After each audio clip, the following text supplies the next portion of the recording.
नमस्कार। प्रजापिता ब्रह्मा कुमारी ईश्वरी विश्वविद्यालय में आज ज्ञान मंथन स्टूडियो में एक ऐसी दिव्य प्रभावान व्यक्तित्व जो पिछले 44 सालों से ज्ञान में चल रही हैं और 38 सालों से मधुबन महायज्ञ में समर्पित हैं। अचानक आज मधुबन आना हुआ और ऐसी दिव्य आत्मा से मुलाकात करना हुआ। आइए जीवन के 38 साल मधुबन महायज्ञ में जो हेडक्वार्टर है, जहाँ ब्रह्मा बाबा ने साकार अपना जीवन त्याग किया और तपस्या किया, ऐसी तपस्वी स्थान पर रहते हुए हमारे आदरणीय संजय भाई जी जो बनारस से आए हुए हैं और यहाँ पर 38 सालों से सेवा कर रहे हैं। आइए ऐसे दिव्य आत्मा से मुलाकात करवाते हैं हमारे संजय भाई। संजय भाई, ओम शांति। ओम शांति भाई। संजय भाई, जैसे कि आपका जो बचपन है, जब आप छोटे थे, भगवान किसे मानते थे? भगवान तो मुख्य रूप से शिव ही थे। तो शिव के पुजारी थे, हाँ, क्योंकि शिव ऐसे भी के बनारस शिव हाँ, का बहुत बड़ा काशी, काशी तो विश्वनाथ। आप जाते थे, मंदिर में जाते थे आप? जी जी जी। ओके। पढ़ाई लिखाई कहाँ हुई? और पढ़ाई लिखाई हमारा बस्ती जिले में हुआ। बस्ती में। हाँ, और जन्म स्थान? जन्म स्थान भी बस्ती जिले में ही मामा के यहाँ जन्म हुआ था। मामा गांव में। मामा जी के यहाँ। और कितने भाई बहने आप लोग हैं? हम लोग 2 बहन और 3 भाई। एक अ- बहन सबसे बड़ी है हम्म। और बीच में हम 3 लोग हैं हम्म। और एक बहन सबसे छोटी है। तो सब ज्ञान में चलते हैं? हाँ, ज्ञान में तो लगभग सब लोग हैं। बाकी बाबा के यज्ञ के सहयोगी हैं। बहनें अपने लौकिक घर गृहस्थ में हैं, दोनों बहनें। और बाकी आप और आपके बड़े भाई हैं, 2 लोग यहाँ हैं? यहाँ मधुबन में। अनिल भाई और आप? हाँ। और और बीच वाले पंकज भैया बनारस के पास चुनार सेंटर पे रहते हैं। चुनार में? अच्छा, वो भी समर्पित हैं? हाँ हाँ, वाह। तो ब्रह्मा कुमारी के संपर्क में कितने एज में आप आए? और 38 साल कम नहीं होता है, और यहाँ पर अपना पैर रखा, वो कैसा आपका सानिध्य हुआ ब्रह्मा कुमारी का? लगभग 10-11 साल की उम्र रही जब बाबा का पहला फर्स्ट परिचय मिला। ओके। 2 मौसा जी ऐसे हैं, मम्मी के सगी बहन में, और मम्मी के चाचा के लड़कियों में वो तो 4 मौसा जी और हैं। अच्छा। तो हमको इन्हीं फर्स्ट जो परिचय बाबा का हुआ वो 82 में ही हो गया था, लगभग 1982 में। आपके मौसा जी का? हाँ हाँ, मौसा जी ज्ञान में चल रहे थे और बाबा से यहाँ मिल 3 साल ज्ञान में चल के बॉम्बे में थाने सेंटर मुलुंड के कनेक्शन। अच्छा। हाँ, ठाणे में। तो 3 साल वो चल के फिर बाबा से मिल के यहाँ से बुक वगैरह लेके गए, लिटरेचर। और हम लोग उस समय रह रहे थे, मम्मी पापा की बस्ती जिले में ही सर्विस थी, गवर्नमेंट सर्विस थी मम्मी पापा दोनों की। अच्छा। तो ट्रांसफ़र होते रहते थे। तो वहाँ पर मौसा जी गए और किताबें लेके गए ब्रह्मा कुमारी का, जो यहाँ से हाँ लेके गए हाँ, थे जी। एक वो कॉमिक्स, कार्टून कॉमिक्स, बच्चों के बाबा, साप्ताहिक पाठ्यक्रम, अच्छा, ये सब लेके जीवन गए? को पलटाने की अद्भुत कहानी। उस समय एक ही भाग था। अच्छा। दूसरा भाग नहीं बना था, बाद में दूसरा भाग बना। और ये साप्ताहिक कोर्स, साप्ताहिक पाठ्यक्रम, तो ये सारी किताबें लिटरेचर लेके गए थे। इसको हम लोगों ने पूरा पढ़ा हुआ था। वहाँ जब आप ये जो आपने पढ़ा, उसके बाद क्या चीज़ आपको अच्छा लगा कि मुझे आप अपना पूरा जीवन समर्पित कर दिया? एक होता है ना सच पूछिए तो जब कोर्स शुरू हुआ, बाद में कोर्स शुरू हुआ तो सबसे पहले तो अनिल भैया बम्बई से ज्ञान लिए थे, वहीं मुलुंड में थाना सेंटर। ऐसे आए थे 1 महीना के लिए घूमने के लिए मौसी के साथ में बनारस? तो नहीं, वहाँ बम्बई। ओके। तो वहाँ पर वो बाबा का परिचय मिल गया, मौसा जी ज्ञान में चल रहे थे। तो वहाँ वो भी जो है कोर्स करके अपना बाबा की मुरली सुनने लगे। तो वहाँ 1 महीना रह के फिर ये वापस बस्ती में आए। तो हम लोग बस्ती जिला जो डिस्ट्रिक्ट है, सिटी, वहीं पर ही हम लोग रह रहे थे। अच्छा। फिर ये गए, बाबा का सेंटर ढूंढा। फिर उसके बाद में पिताजी गए, पिताजी के दूसरे दिन मम्मी गई। फिर मम्मी का भी कोर्स शुरू हो गया। अच्छा। हाँ, बॉम्बे में? नहीं, बस्ती में, गोरखपुर के पास बस्ती जिला। जी जी। तो मम्मी का भी कोर्स शुरू हो गया। फिर मेरा भी जाना हुआ। फिर छोटी बहन थी, वो भी गई। और सबसे लास्ट में पंकज भैया गए। तो हम जिस दिन पहुंचे तो उस दिन हमारा ना आत्मा का लेसन है, ना परमात्मा, ना परम धाम, कोई नहीं। अच्छा, लास्ट वाला लेसन था। नहीं, बीच में जो सर्व आत्माओं के पिता अच्छा जो है उसी पर चल रहा था। अच्छा, हमने ज्यों देखा हमें तुरंत धक से निश्चय बैठ गया कि अभी जिसको हम ढूंढ रहे थे वो यही है, जिसको हम मंदिर में ढूंढ रहे थे वो यही है। हाँ, क्योंकि बुद्धि को एक ये निश्चय हो गया कि हाँ पूरा हो गया। भक्ति का लगभग किया हुआ था। तो इसमें रामचरितमानस में भी तुलसीदास ने लिखा, बिन पगु चले सुनय बिन काना, कर बिन कर्म करहि विधि नाना, आनंद रहित सकल रस भोगी, बिन वाणी वक्ता बड़ योगी। तो वही निराकार शिव के तरफ इशारा। लिंग था विधिवत करी पूजा, शिव समान प्रेम मोहि न दूजा, शिव द्रोही ममदास कहावा, सोनर सपने मोहि न पावा। वाह, आपकी ये संस्कृत भाषा इतना अच्छा चौपाई आप कह चुके। भक्ति आपने लगता है बहुत किया आपने। भक्ति बचपन से ही उसमें रम गए। भक्ति पूरी हो गई जब आपने वो सर्व आत्माओं के पिता वाला चित्र देखा।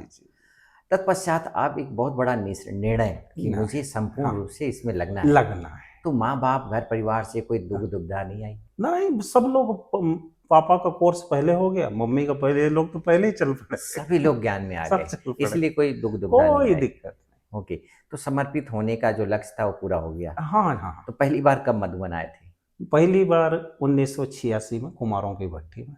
86 में? हाँ, 86। और तब से ही रुक गए? नहीं, फिर उसके बाद 87 में जो है बाबा से मिले, 18 जनवरी, 5000 की पार्टी थी पांडव, सबसे बड़ी पार्टी उस समय की, पांडव भवन में। पांडव भवन इतना 5000 बहनों को, और टीचर्स, बहनें, छोटे बच्चे और माताएं, उनको पांडव भवन, इसके आसपास यहाँ टेंट वगैरह लगा के तो फिर जो है व्यवस्था किया था। बाकी हम सब लोग होटलों में थे। अच्छा। हाँ, मैं पोलो ग्राउंड के पास है माउंट व्यू होटल, हमारा पूरा परिवार उसी में था। अच्छा, होटल में। हाँ। ओके, तो पहला मिलन आपने? हाँ, पहला मिलन हुआ बाबा से, और 1988 के लास्ट में यहाँ समर्पित हुए। 88 में आप समर्पित हो गए? हाँ जी। तो परिवार में अनिल भैया भी उसी समय? हाँ, अनिल भैया और हम दोनों लोग का एक साथ ही समर्पण हुआ था 88 में। हाँ, क्योंकि बड़ी दादी जी बनारस जोन से मधुबन निवासी के लिए मांग रही थी। गुप्ता भाई जब जी गुप्ता भाई बहुत उनका महत्व, मुरलियों में भी उनका नाम आता है। नियम मर्यादा का बहुत पक्का है गुप्ता बच्चा, साकार बाबा जो उनका एक बार पाना ले लिया ना, वो कभी भी भटक नहीं सकता। जी, ऐसे थे गुप्ता भाई जी।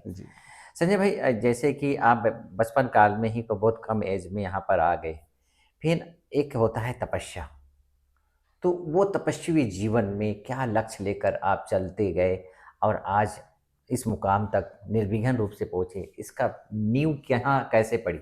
यहाँ जो हमारे बड़े लोग थे, रामलोचन भाई थे। हाँ, रामलोचन भाई हमारे, मैं तो शुरू में बिहारी भाई समर्पित हुआ, बिहारी भाई सेवाधारी में थे, समर्पित नहीं थे।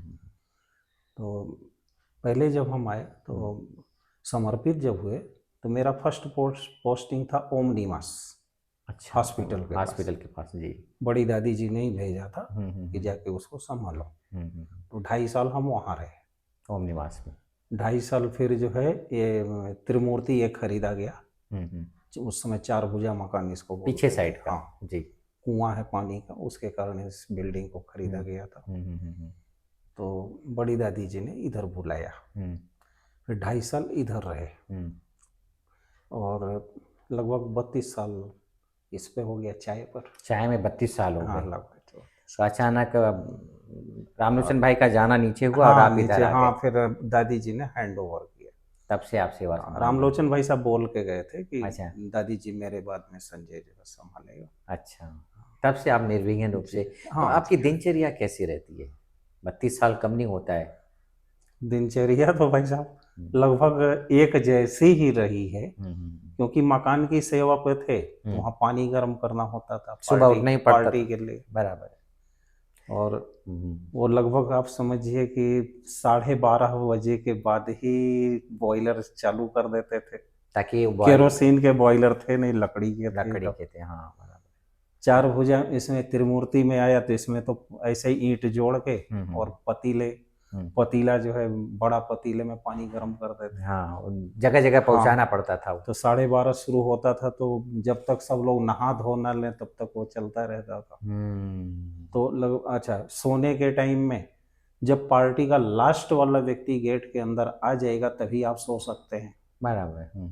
तब तक गेट आपको खुला ही रखना पड़ेगा। बराबर। भले नियम बनाए कि 10 बजे के अंदर आ जाओ, लेकिन वो 11, 11:30 वो पार्टी होती थी, लोग हो ही जाते थे, छूट ही जाते थे। अच्छा। जी, तो जी। लगभग समझिए 11:30 पौने 12 ऐसे हो गया, हमको 12:30 बजे फिर पानी गर्म करना है, तो क्या सोएंगे। सही बात है। तो 5 साल तो ना दिन ना रात कुछ पता ही नहीं चला। आप सब सारे ब्राह्मण परिवार का स्नेह प्यार, मैंने जिम्मेवारी आपने बखूबी निभाई। जी जी जी। और जहाँ दादी जी बोले हाँ जी, हाँ जी के अलावा और कुछ भी नहीं, जहाँ बुलाए हाँ जी। उसके बाद आप फिर चाय पे भी लगभग सेम दिनचर्या रही। यहाँ भी 1:30 बजे चूल्हा शुरू करना होता था। बराबर। सवेरे अर्ली मॉर्निंग 1:30 बजे उठेंगे तब हाँ। चाय बनते बनते हाँ, इतने लोग का चाय ढाई बनाना। पौने 3 बजे पहली फर्स्ट चाय बाहर आएगी, फिर 3:30 बजे फिर चाय शुरू, फिर नाश्ते की चाय, वो अलग चाय हाँ। नाश्ते की। और उस समय डबल फॉरेनर से लोग रहते थे तो उनको 10:30 बजे फिर देना होता था। 2 दिन की बता रहे। अच्छा। फिर 10:30 बजे, फिर 12 बजे भी उनको देना होता था। तो सोते कब थे फिर आप? 2 बजे जो है फिर शुरू होता था, तो वो 8 बजे तक चलता ही रहता था रात तक। आप सोते कब थे? बस इसी में से समय कुछ एडजस्ट करना पड़ता था। तो 32 साल से आप एडजस्ट ही कर रहे हैं। वो तो निद्रा है जीत ही। की, मैं समझता हूँ निद्रा ये जीत। भाई साहब, ना तो हमारे अंदर कोई शक्ति है ना कुछ है, ये सब आपकी दुआओं के बल और स्नेह, बाबा का आशीर्वाद और स्नेह प्यार आप सबका इसी से ही चल गया। और शरीर ने भी एडजस्ट, एक कहते हैं ना कि एक विधि लिखित होता है सब। बाबा जन्म भी वैसे ही देते हैं, शरीर वैसे ही देते हैं कि कौन से इसमें एडजस्ट हो सकेगा। ये सब विधि लिखित है। उसकी तैयारी जन्मते ही शुरू हो गई कि भाई शरीर इसको कैसा मिलेगा और आगे चल के क्या सेवा करेगा। ये बात सही बोला आपने कि हर काम जो है ऊपर से लिख कर आ रहा है और सेलेक्ट करके भगवान हर एक को सेवा दे रहा है। बहुत खूब। संजय भाई जी, जैसे कि आप निद्रा जीत, जिस प्रकार से आपकी सेवाएं हैं, नेचुरल है निद्रा जीत बनने की। आपके अंदर में वो तड़प रहती है कि हम हर समय तपस्या में, एक छोटा सा कोई आवाज़ भी आए तुरंत जग जाते होंगे। क्योंकि हर कोई, आपको पता है हुआ है कि भाई उनको चाय देना है, हर तरह से हमको सेवा करनी है। और थोड़ी भी कंप्लेन गई तो हाँ, कंप्लेन मेरी नहीं बाबा की जाएगी, बाबा के बच्चे की ली जाएगी, उसकी बदनामी होगी। तो उसके लिए आप हर समय अलर्ट रहें, कभी कोई कंप्लेन नहीं आने दिया। नहीं, कभी ऐसा कभी। और इसीलिए आपके चेहरे में इतनी मुस्कुराहट, रूहानियत और सदा ही बाबा के जैसा वो प्यार झलकता रहता है।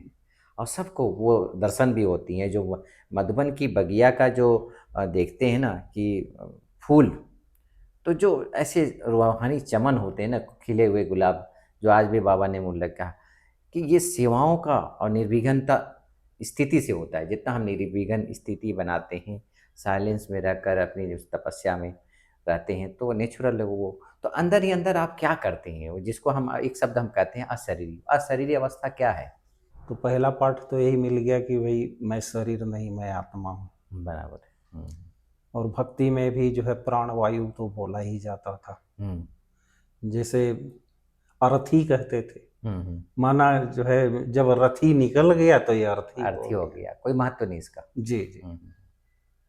तो जब ज्ञान में चले और फिर यहाँ सेवा पर भी आ गए, तो उस समय से ज्यादातर कर्मणा सेवा करते हुए ही अपने आप अपने ये जो अशरीरीपन का इसका अभ्यास करते हैं। शुरू से आप ये अभ्यास किए हैं? हाँ, अभ्यास तो इसका चला। और भट्टियां भी होती थी अपने मधुबन में, खास करके साल में तो एक बार जो है मधुबन वालों के लिए भट्टी होता ही था 4 दिन की, ये सुखधाम में। अच्छा। हाँ। तो हम लोगों को पूरा रिफ्रेश, पूरे साल भर के लिए हम लोग रिफ्रेश हो जाते थे उस भट्टी से? हाँ, भट्टी से। तो काम हम छोड़कर भट्टी में बैठना? हाँ, भट्टी में बैठते थे। किसी को हैंड ओवर कर देते? हाँ, हैंड ओवर करना होता था, तो संभालते थे। फिर जो है तो वो फीलिंग क्या रहती है शरीर में? वाइब्रेशंस क्या क्रिएट करते हैं अंदर में, क्या चलता है वो अंदर में? तो अपने आप को, जैसे इसमें भी कहा जाता है ना कि हठ योगा के अंदर कि भाई कुंडलिनी महाशक्ति, कुंडली जागरण, कुंडलिनी जागरण, सातों जो तो कुंडली है उसमें जागृत, हाँ उसमें धीरे मूलाधार धीरे से बताते हैं, यहाँ से जो है धीरे धीरे ये ऊपर जो है जाता है। और बाद में मतलब ब्रह्म छिद्र का यहाँ पर जो है होके और यहाँ पहुँचता है और यहाँ से फिर उसका आत्मा निकल जाती है। हाँ, आत्मा निकलने का भी है। और जो ये लोग अभ्यास करते हैं वो भी जो है अभ्यास, जैसे आपने सुना होगा आदि शंकराचार्य का परकाया प्रवेश विद्या, जी जी ये सुना होगा आपने? जी जी सुना है। तो उसमें भी जो है इसी सब चीज़ों का प्रयोग मतलब कर अभ्यास करते थे। तो यही अभ्यास आप करते हैं? जी जी। तो अपना ज्ञान तो बाबा का ज्ञान हठ योगा है, यहाँ तक पूरा हो जाता है बराबर। और हम लोगों का बाबा का जो ज्ञान है सहज राज योगा वो यहीं से शुरू होता है। हाँ, यहाँ से शुरू होता है और ऊपर निकल जाता है, जो कि इससे कोई लेना देना नहीं। बहुत सुंदर, वो परम धाम तक जाता है। संजय भैया, जिस प्रकार से आप दादियों की पालना भी, दीदी को देखा आपने? नहीं ना, दीदी को नहीं दीदी को नहीं। तो आपने दादियों की पालना ली, क्या जीवन में देखा दादियों के कि दादी सचमुच में दादी थी? क्या था उनके अंदर?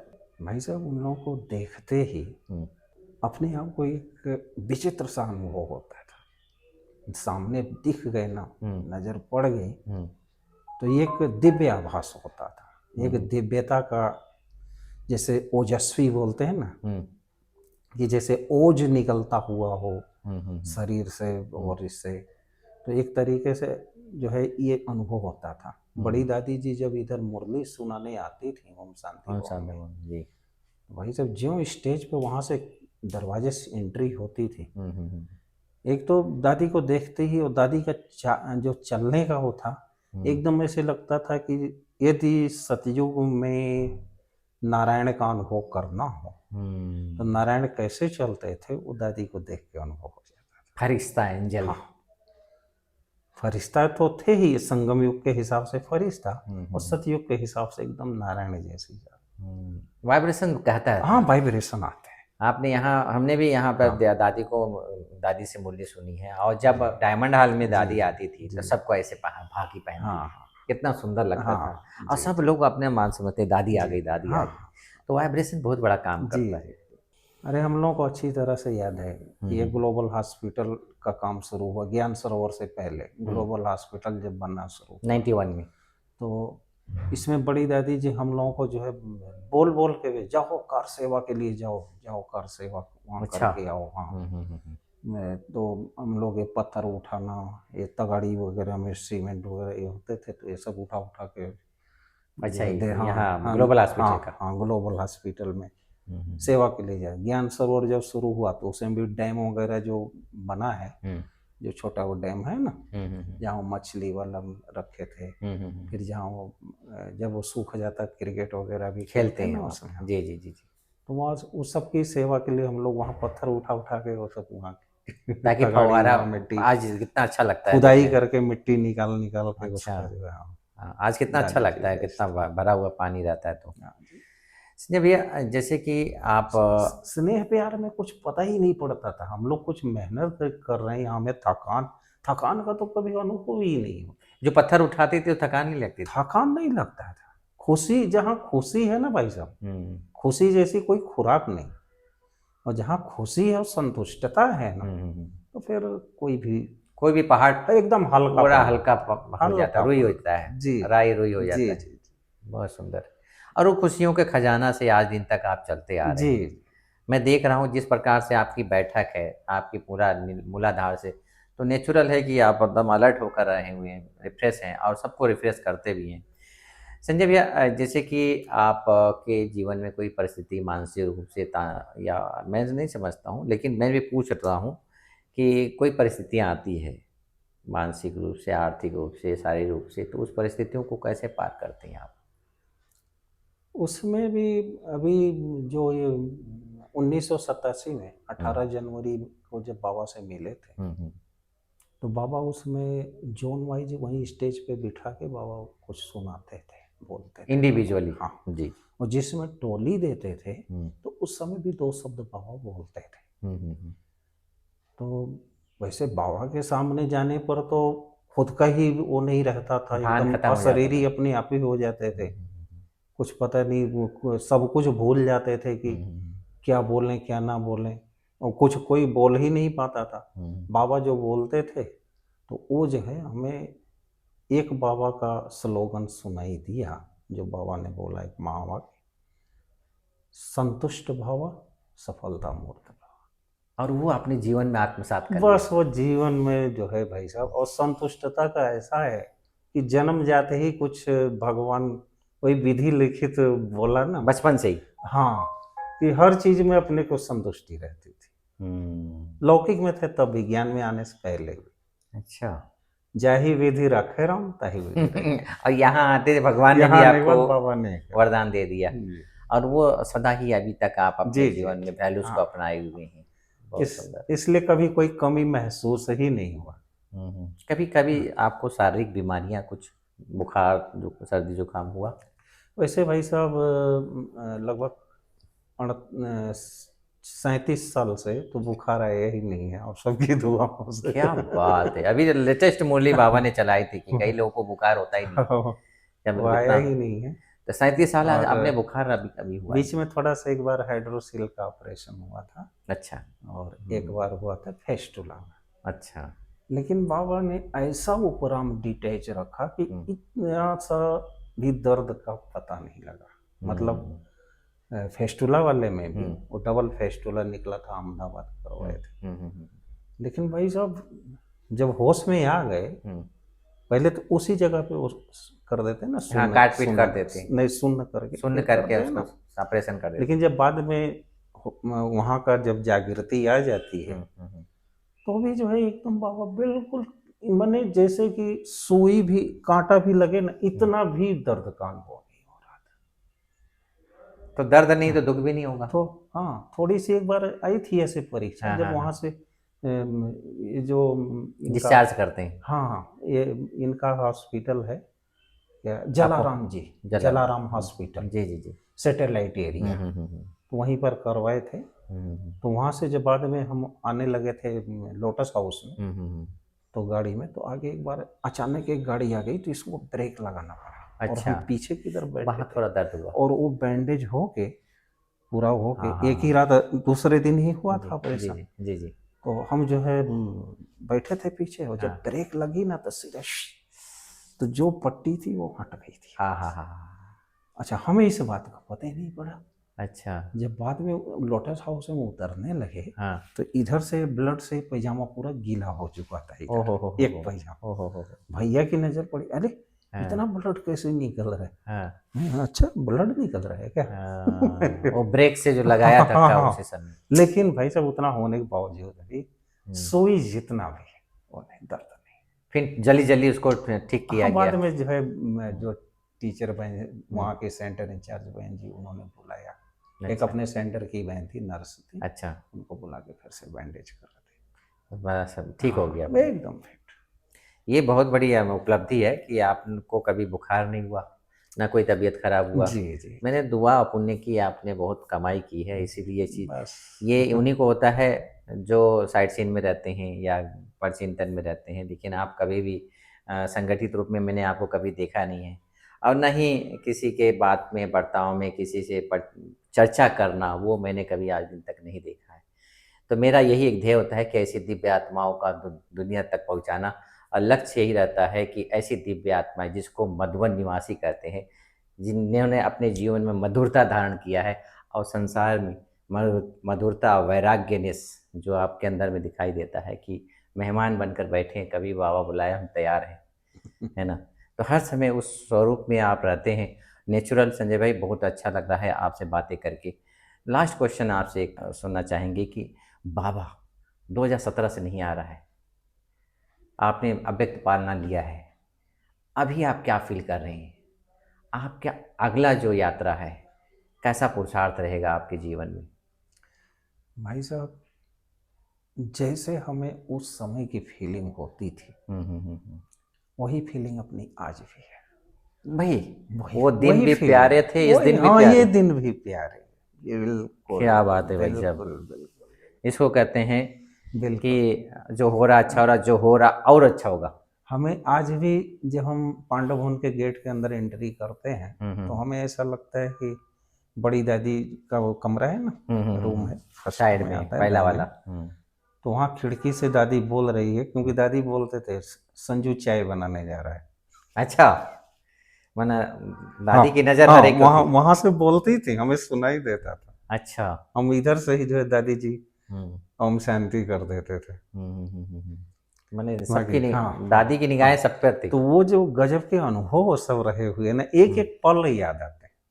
और सच पूछिए, जब नींद में भी होते हैं ना, तो सपना मैं थोड़ा ज्यादा ही देखता हूँ। अच्छा। नेचुरल ही है, जन्मजात।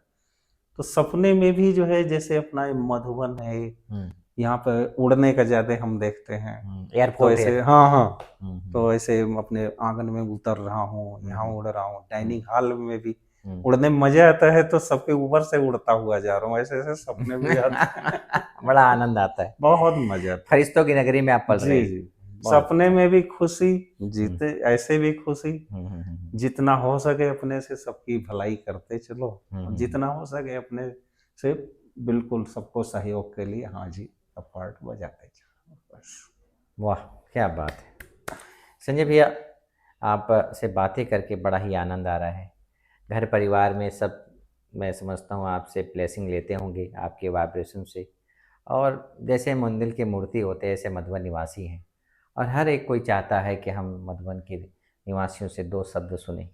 तो यह जो आपकी यह गाथा जाएगी, लोगों के काफ़ी आत्माओं की दुआएं आपको भर भर कर यहाँ मिलेगी। आप यहाँ पर बैठकर जो तपस्या कर रहे हैं वो सारे विश्व में जा रहा है।